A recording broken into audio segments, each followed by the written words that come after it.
Hi, everyone, and welcome to Module 7, which is Digital Connections and E-Business and Data Science 2103. Now, Module 7 is going to be a little different than your previous modules. Every previous module was 2 chapters long. Module 7 and Module 8 are actually going to be 3 chapters long, but at this point, you're very skilled at this. It's going to follow the same format. We just need to get a little bit more into data, which means we've built on all previous skill sets, which means these 2 modules are going to be a little bit more in depth. Now, this module is all about technology reshapes business, how companies sell, collaborate, communicate, compete in a digital economy.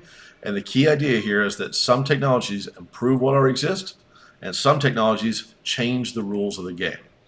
Now, Module 7 is going to be focusing on chapters 13, 14, and 15, which is disruptive versus sustaining technologies. You learn the difference between sustaining tech, upgrades that improve existing products or processes, disruptive technologies and novel technologies, innovations that changes market business models, and even customers' expectations. We'll use the internet and the World Wide Web as a major example of disruption because they didn't just make businesses faster, they created entirely new ways to do business. You'll learn the major advantages of e-business, including speed, reach, scalability, and new ways to serve customers.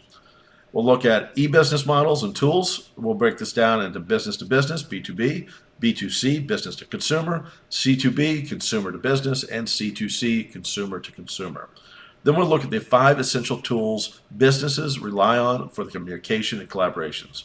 Things like email, instant messaging, video conferencing, web conferencing, and content management systems.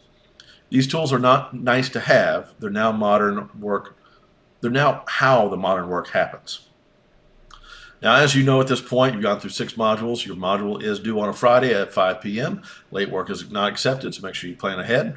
You'll complete the pre-quiz, the lecture and reading, the case study, which on this module is going to be ethical challenges of facial recognition technology in retail. We'll talk about the Power BI assignment. We're going to be using bins and lists in Power BI, and then you'll be doing the module exam. Now, your case study deals with facial recognition in retail.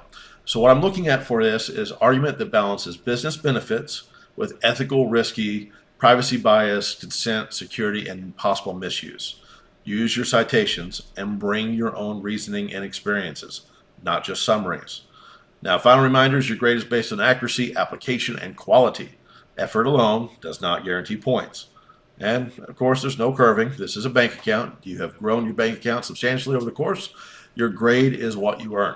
So jump into Module 7, follow your pacing schedule, and keep on moving. You're almost done with this course.